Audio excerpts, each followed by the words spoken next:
Maka penting dari siapa Anda belajar, itu akan membentuk karakter.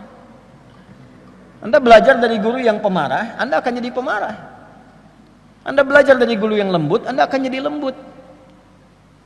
Anda belajar dari guru yang senang bertengkar, Anda akan senang bertengkar. Anda belajar dari guru yang mulia akhlaknya, Anda ikut mulia. Nah, itu sanad namanya. Maka dari itu para ulama memasukkan bagian ini satu dari 4 hal. 4 pokok yang pernah saya sampaikan itu. Wala yata'allamu illa mimman takammalat ahliyatuhu wa dhaharat diyanatuhu wa tahaqqaqat ma'rifatuhu wa ishtaharat siyanatuhu. Ingat ya, kata Imam Nawawi, tidaklah seorang murid itu belajar kecuali dari sosok guru yang punya 4 kualifikasi. 1, pakar di bidangnya, belajar tafsir ke ahli tafsir, lihat sanad tafsirnya. Yang kedua adalah kokoh agamanya, dia juga sholatnya bagus, tilawahnya bagus, kelihatan bagaimana dia beragama dengan baik. Yang ketiga ma'rifatnya dalam, dia kenal dirinya, dia kenal Allah, dia tahu bagaimana menjaga lisannya. Ya, dia nggak mungkin keluarkan fatwa yang tidak Allah kehendaki. Ya. Kemudian yang keempat itu baik akhlaknya, bisa ditiru. Jadi tidak menjadi fitnah. Ya, pantas belajar dari Ustadz Fulan kelakuannya begini. Nah, jadi fitnah. Jelas ya?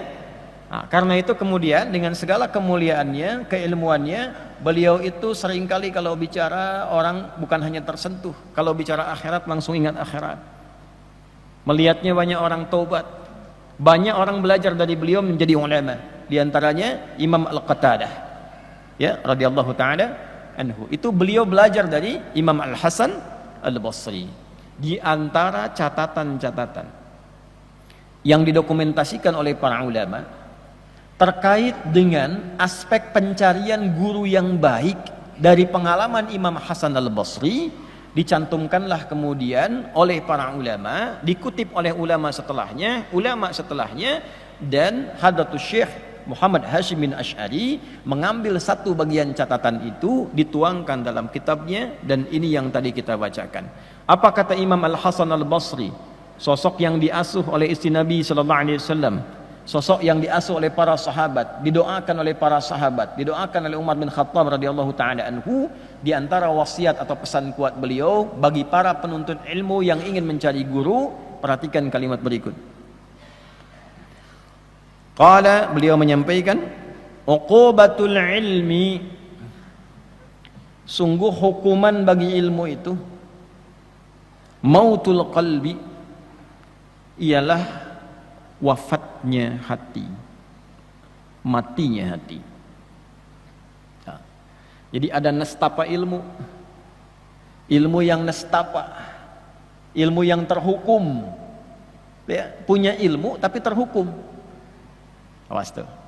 Jadi ada ustad-ustad, ada kiai dalam tanda petik ya, ada habib dalam tanda petik, para pengajar-pengajar, nih guru-guru di sekolah juga masuk nih.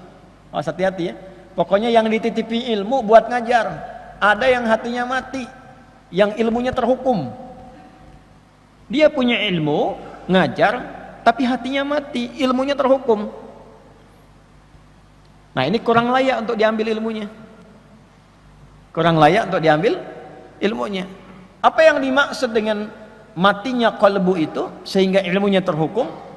Faqila lahu ma mautul qalbi, maka dikatakan pada beliau, ditanyakan, apa yang dimaksud dengan matinya hati dari seorang pengajar ilmu itu? Qala, beliau menjawab, talabud dunya bi'amalil akhirah. Talabud dunya, yaitu kondisi hati yang menuntut dunia, bi'amalil akhirah, dengan menampakkan amalan akhirat. Yaitu munculnya ustad-ustad, guru-guru, para kiai dalam tanda petik ya. Saya kasih petikan itu karena nama ini sejatinya tidak layak dengan apa yang disampaikan dalam keterangan ini. Ya, para ustad, para guru, para habib, para kiai, misal dalam tanda petik mautul qalbi, yang hatinya mati, ilmunya terhukum karena ternyata orientasi mengajarnya itu bukan mencari akhirat, menuntut dunia. Cuma yang ditampakkan amalan akhirat. Kayaknya ngajar Quran, Tapi ternyata yang dicari tarifnya. Ustadz ini nanti mau ada akad nikah nih, bisa nggak Ustadz ngaji? Boleh, ya. Cuma asal tahu aja ya, saya kan berangkat dari situ, ya. Ada bensinnya. Jam sekian kan saya nggak sarapan juga lah, gitu. Ya, 2 digit lah. Udah pakai begitu tuh. Ini mautul qalbi nih, ya. Nanti ngajinya cuman kedengaran suara gelombang-gelombangnya aja tuh. Echonya tinggi, naik turun. Tapi yang dicari apa?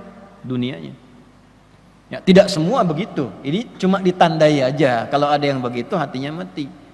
Maka nanti bacaannya nggak sampai ke jiwa. Apalagi ke pengantin. Ya, pengantin mikirnya cepat akad aja nanti tuh. Ya, sama. Ini pengajar demikian. Jadi kalau di sekolah-sekolah Islam, murid-muridnya tidak berkembang baik, coba cek gurunya. Cek pengelolanya, niatnya benar nggak bikin sekolah itu? Ada nama Islamnya loh, dihisab itu. Hisab di hari kiamat. Anaknya berislam nggak tuh anak didiknya? Jangan-jangan SPP-nya aja makin besar. Jangan-jangan guru yang datang pun datangnya mencari amplopnya saja. Ngajar di mana? Sekian, gajinya berapa? Sementara dia yakin rezeki sudah diatur oleh Allah. Ya, ini saya tidak bicara di level biasa, saya level pengajar. Bicaranya di level pengajar. Kalau sudah orientasi gurunya, ustadznya, pengajarnya hanya mencari dunia, maka ilmunya tidak akan berkah. Itu yang tidak memberikan pengaruh ke hati, ke jiwa-jiwa anak didiknya. Coba cek sekolah itu. Sholatnya bagaimana anak-anak itu? Kenal Allah enggak? Ngajinya bagaimana? Jadi kalau ada perkembangan anak tidak seperti yang diharapkan, yang dicek pertama kali bukan keadaan anaknya. Yang pertama, coba bagaimana cara guru mengajarnya. Bagaimana niatnya. Ustadz juga sama di masjid-masjid ini. Ya. Coba lihat berapa keberkahan yang bisa diberikan oleh Allah kepada murid-muridnya. Salah satu yang harus penting untuk diupayakan adalah mengembalikan niat kepada amal akhirah wa talabul akhirah. Jadi kalau misalnya Anda menemukan orang-orang yang mengajar belum apa-apa bicaranya sudah dunia, itu hatinya sudah mati. Ilmunya terhukum. Bagaimana Anda bisa belajar dari sosok yang ilmunya pun terhukum? Hatinya mati. Tapi yang ditampilkan tuh performancenya seperti akhirat. Pakaiannya pakaian akhirat, bicaranya tentang akhirat. Padahal di hatinya pencarian dunia.